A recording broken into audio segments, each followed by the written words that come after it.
శత్రువుతో చేసే యుద్ధంలో గెలుస్తుందో లేదో కానీ ఇరాన్ జరిపే దాడుల దెబ్బకు ఇజ్రాయెల్ దేశాధిపతి నెతన్యాహు ఇంట్లో జరగాల్సిన శుభకార్యం ఆగిపోయింది.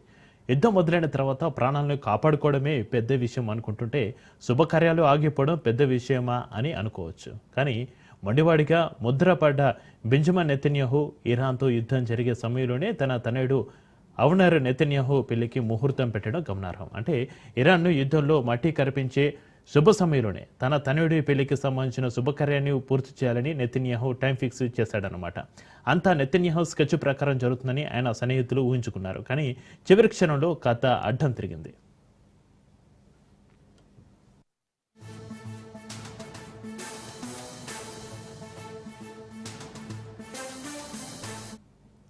ఇరాన్ సైనిక స్థలాలతో పాటు అణ్వాయుధ కేంద్రాలను టార్గెట్ చేసి క్షిపణి దాడులతో ఇజ్రాయెల్ సృష్టించిన బీభత్సానికి ప్రపంచ దేశాలు ఉలిక్కిపడ్డాయి. ఇరాన్ను ఇజ్రాయెల్ కోలుకోలేని దెబ్బ కొట్టిందని భావిస్తున్న తరుణంలో పరిస్థితి మరింత ఉధృతంగా మారింది. ఇజ్రాయెల్పై ఇరాన్ ప్రతీకార దాడులకు దిగడంతో పాటు దేటైనా సమాధానం చెప్పే విధంగా క్షిపణులతో విరుచుకుపడింది. ఈ దాడిలో ఇజ్రాయెల్కు చెందిన పలు ప్రాంతాలు దెబ్బతిన్నాయి. సామాన్య పౌరులు పలువురు కూడా మరణించారు. ఇలా రెండు దేశాలు జరిపే దాడులు మారణ హోమాన్ని తలపిస్తున్నాయి. రోమ్ నగరం తగలబడుతుంటే ఫిడిల్ వాయించాడన్న సామెతను గుర్తు చేసే విధంగా రెండు దేశాల మధ్య హైటెన్షన్ నెలకొన్న తరుణంలో ఇజ్రాయెల్ అధినేత బెంజమిన్ నెతన్యాహు తన తనయుడు అవనర్ నెతన్యాహు పెళ్లికి సోమవారం ముహూర్తం పెట్టడం పెద్ద చర్చకు తెరలేపింది. ఇరాన్ దాడులకు సామాన్యులు మరణిస్తుంటే తనయుడు పెళ్లి పేరుతో సంబరాలు జరుపుకోవాలని ఆలోచన నెతన్యాహుకు ఎలా వచ్చిందని ఇజ్రాయెల్ విపక్షాలన్నీ దుమ్మెత్తిపోస్తున్నాయి. దీంతో తనయుడి పెళ్లి ముహూర్తాన్ని నెతన్యాహు తప్పనిసరి పరిస్థితుల్లో వాయిదా వేసుకున్నాడు.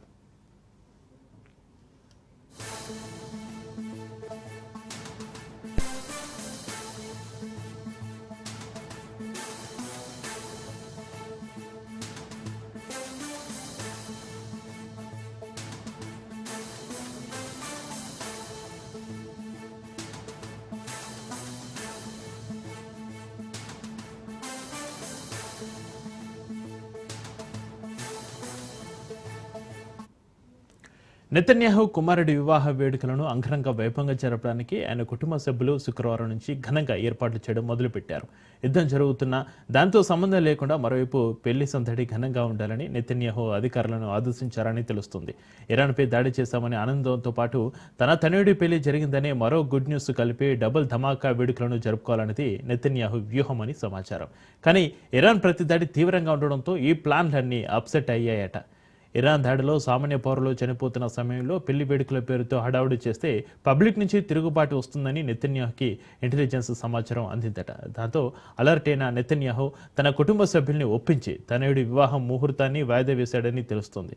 సాధారణంగా పెళ్ళయ్యాక కాపురాల్లో యుద్ధం జరుగుతుందని సెటర్లు వింటుంటాం. కానీ యుద్ధం వల్ల ఒక దేశ అధినేత ఇంట్లో పెళ్లి ఆగిపోవడం మాత్రం నిజంగానే హాట్ న్యూస్. మరి రాబోయే రోజుల్లో ఇరాన్ ఇజ్రాయెల్ యుద్ధ ప్రభావం వల్ల ఇలాంటి వింతల్ని ఎన్ని చూడాల్సి వస్తుందో.